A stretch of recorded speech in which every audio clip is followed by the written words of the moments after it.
funny because, from our point of view as broadcasters, you have this great call in front of you, and and me and you sort of touched on it after.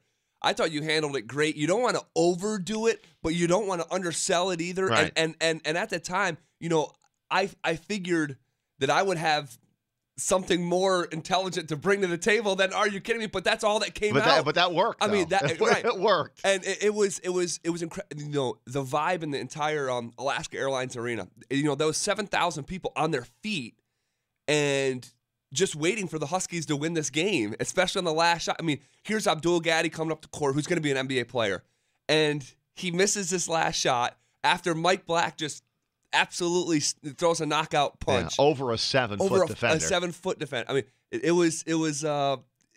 caught everyone off guard. I mean, including us. And you don't rehearse game-winning calls. No. Now, do you rehearse game-winning calls if you know your team is in a championship game? Sure. And you think they may have a win? You may be thinking in the back of your mind, what might I say if they win? But you're going into a game against Washington. I mean, I'm not even thinking about anything like that because I'm not thinking that they're going to win this game. Yeah. I don't know how many people thought they were going to win this game. Now, as I said, Washington is not Ohio State. But you're still talking a BCS program on the road and a team that won the Pac-12 last year, and it's still a huge win. It's a huge win.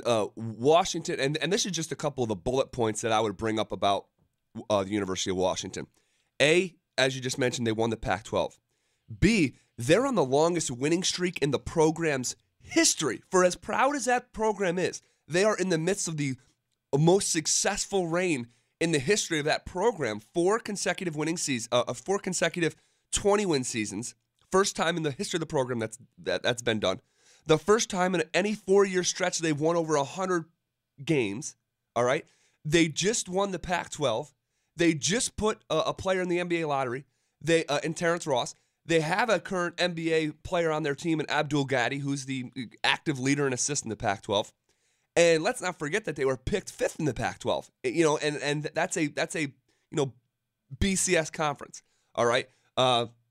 So on top of that, you're in Alaska Airlines Arena, the home of Husky basketball, where a little known fact that Alaska Airlines Arena for Washington is the most success that any team has had in one current building. 922 wins. That's more than the Rupp. That's more than the Dean Dome. That's more than it's Alaska Airlines Arena. And I think that kind of got lost with me. Didn't bring that up. Probably should have in terms of how big a win that was. That team and Lorenzo Romer has been coaching there, 11, 12 seasons now. He's the longest tenured coach. And you look at their win-loss record at home, and they just don't lose in that building. They just don't lose. Nope. And they don't lose in that building. Non-conference, regular season games, they do not lose in that building. No, and you're here in these hallowed grounds, and you got Brandon Roy's and Bob Harbraig's jersey hanging over your head, and all these championships, and the referees know that too. So to go on the road and with a road whistle and play the Huskies, who by the way beat Loyola, who was picked at the top of the MAC by 22 points just a couple days before. So it's, and then on top of that, the actual content of the game, this wasn't a Husky team that was sleepwalking through this Great Danes game. Lorenzo Romar called several timeouts, chewed his players, and these guys were picking up at 3/4 court at about midway through the first half. Yeah, and the thing is, you knew at halftime he was going to chew them out, and he obviously did. And they came out on a 6-0 run. It was actually a 9-0 run. And then I thought, oh boy, now here comes the big run by Washington. Will UAlbany be able to answer and make this a game, or are they just going to wilt and Washington's going to roll? And we obviously know what the answer was to that question. Yeah, there was several points in the game where we sort of looked at each other off the air and said, this might be the stretch in the game where the Huskies build a comfortable lead and would go from 3 to 5 to 6.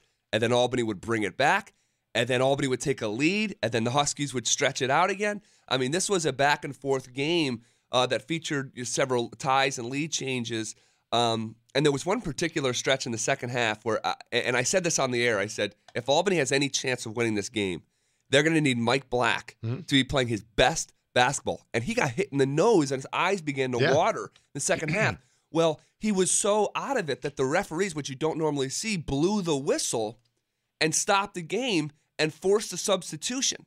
Okay, so here you have Mike Black go to the bench, and I think the guards in there at the time were Peter Hooley and Jacob Yachty, and I thought the way that they handled the pressure from Washington, who was checking their breath from the moment they checked the ball, and that means they're, really in their shorts defensively. I thought the way that they handled that pressure from a couple all-conference guards was really it sort of showed their worth on the court of saying, hey, you know what? Although Mike's our go-to guy, we're going to take a deep breath, all right, and we're going to handle this, and at least hung in there long enough for when Black checked back in the game. And, I think this really goes unnoticed, the fact that Mike Black dealt with the pressure he did from start to finish without turning the ball over. His assists weren't off the charts, but the fact that he dealt with an all-conference guard hounding him and without turning the ball over, I thought that really flies under the radar. Well, Mike Black had a huge first half, and then he got off to a slow start in the second half because they got into him. And as Zach mentioned, got hit in the head, he got hit in the nose, and you're kind of wondering, boy, Black needs to get going here because you can't just rely on Jacob Yachty the entire second half to carry you. They need, as you pointed out, the senior leader of this team, and Yachty's a senior too, but that you needed a huge game if they were going to win that from Black, and then he started to play. Yeah. He came out of that. Came off the court, we got hit in the nose, and he came out of there and started to make shots. Yeah, and then you figured, all right, if Black's going to do what he's doing and Yachty's going to continue to knock down threes, they're going to hang in there. And then is there one other player that could step up? And there was Peter Hooley, who made a huge three to give them a lead, wide open in the left corner, feet set, buried it. Sam Rowley made a big shot coming off an out-of-bounds play. I don't know how he got that wide open with 1 second on the clock. And by the way, the clock never moved. The clock never moved. And here the Great Danes are. It was an out-of-bounds call, and they couldn't get a shot off, so there's 1 second on the clock. Coach Brown calls a timeout, okay? And this is something that's going to get lost in the shuffle, I'm sure, over the season and certainly over the years. But the heads-up timeout call to run a play. So you have a out-of-bounds underneath play. They ran Jacob Yachty and Mike Black off double screens. If you're standing at half court, it would be the right wing, okay? They ran them both off double screens. Now, those are the two best players for Albany at that during the stretch of this game. So all the attention just shifted towards the right wing, and there Sam Rowley is. It's part of the play. It's an option in the play from Coach Brown, and Sam Rowley read it great that all the attention had shifted. Almost think of it like a fake handoff in a football game that pulls all the linebackers in, okay, is the same sort of thing. The whole defense shifted, and Sam Rowley just dives down the center of the lane, catches it with no Husky within 3 to 4 feet of him, and finishes at the cup with 1 second left on the shot clock. That sucked the air out of that arena, and this is when it was really intense. The folks were on their feet. They have a really great crowd support there, even despite the weather and the traffic. Alaska Airlines, and I mentioned this on the air, is the second smallest arena in the Pac-12, yet they have the second largest attendance. Yeah. And it was just a great vibe, and so many moments you could point to: the Hooley shot, the roll, John Puck's big dunk, and big Puck, just big plays from everyone. We said on the air, it couldn't be like Ohio State where Mike Black was shining like a bright star, but everyone else not really involved. You could point to each player that was on the court during that game, and they had some sort of contribution.